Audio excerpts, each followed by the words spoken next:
हमें उसने अमरीकनों की जंग में शिरकत करवा के 80,000 पाकिस्तानियों की कुर्बानी दी, जिधर पख्तूनख्वा ने सबसे ज्यादा कुर्बानी दी। तो जो मैं आजादी की बात करता हूं, हम फैसले अपने मुल्क के लोगों की मफादात के लिए करेंगे, अपनी कौम को किसी और मुल्क के फॉरेन पॉलिसी के लिए कुर्बान नहीं करेंगे। यह है आजादी। और दूसरी चीज, कुरान में अल्लाह कहता है, जो लोग ईमान ले आए अल्लाह उनके खौफ दूर कर देता है। जो मेरे नबी सल्लल्लाहु अलैहि वसल्लम की सुन्नत पे चलते हैं, ज़हनी तौर पे आजाद हो जाते हैं, खौफ का बुत तोड़ देते हैं। और जब तक एक इंसान अपने खौफ के ऊपर काबू नहीं पाता, वो बड़ा इंसान नहीं बनता। यहां बड़े नौजवान हैं, नौजवानों,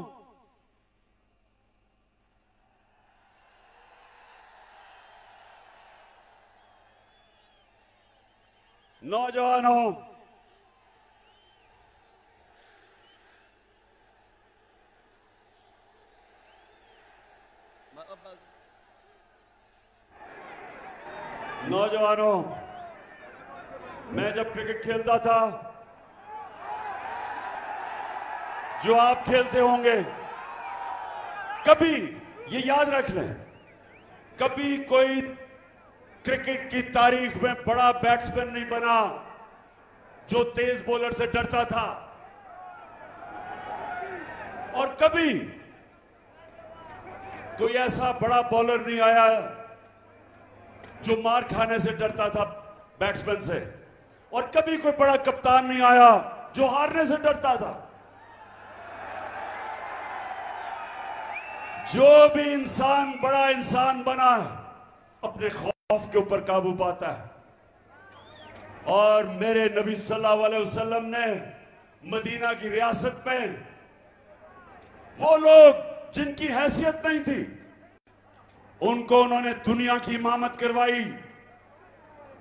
उनके ये खौफ का बुत तोड़ा, पैसे का बुत तोड़ा, लालच का बुत तोड़ा, इंसानों को इकबाल का शाहीन बना दिया।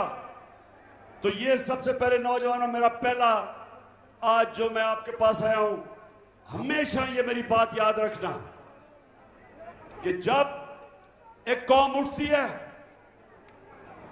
कौम का किरदार उठता है, कौम की परवाज उठती है, तो मुसलमान, जिस तरह अल्लामा इकबाल ने कहा, वो हमेशा वो उन उसूलों पे जाता है जो मदीना की रियासत पे मेरे नबी सल्लल्लाहु अलैहि वसल्लम ने जो उसूल बनाए थे।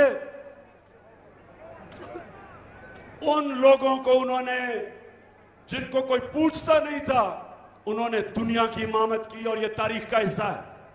तो मैं भी अपने पाकिस्तानियों, आपके पास जब ये बातें करता हूं तो इसलिए नहीं करता सियासत चपकाने के लिए, या आप सब जानते हैं इन्होंने इस्लाम को बेचने की दुकानें बनाई हुई हैं।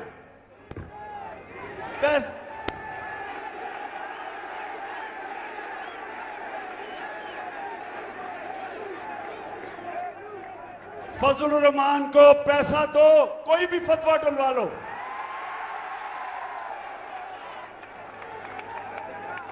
तो सबसे पहले ये जो मैं आपको हकीकी आजादी की बात करता हूं, इंशाअल्लाह इसी तरह हमारी कौम एक अजीम कौम बनेगी। दूसरी बात कि ये जो इंपोर्टेड हुकूमत एक साजिश के तहत इस कौम पे मुसल्लत की गई, दो मुकासद थे जो लेके आए, जिन्होंने अंदरूनी साजिश की और जो बाहर से अमरीकी की साजिश हुई।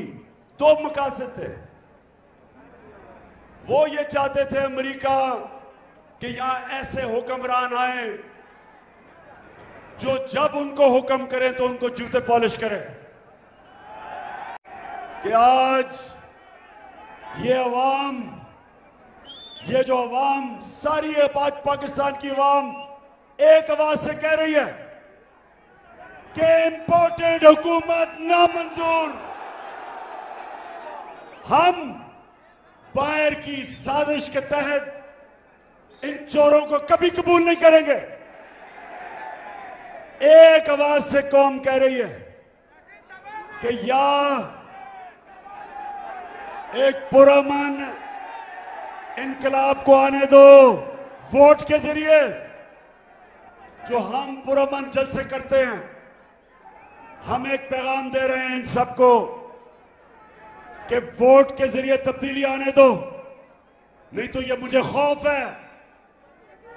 और वर्ल्ड बैंक भी ये कह रहा है, IMF भी ये कह रही है कि मुझे ये खौफ है कि जो अगर आपने पुरअमन इनकलाब का दरवाजा रोका तो वो इनकलाब आएगा यहां, जो गेम सबके हाथ से निकल जाएगी।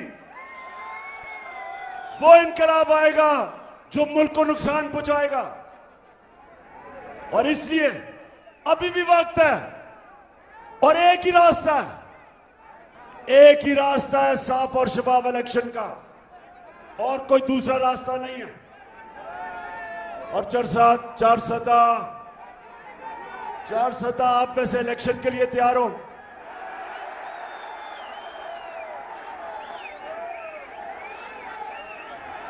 इंशाअल्लाह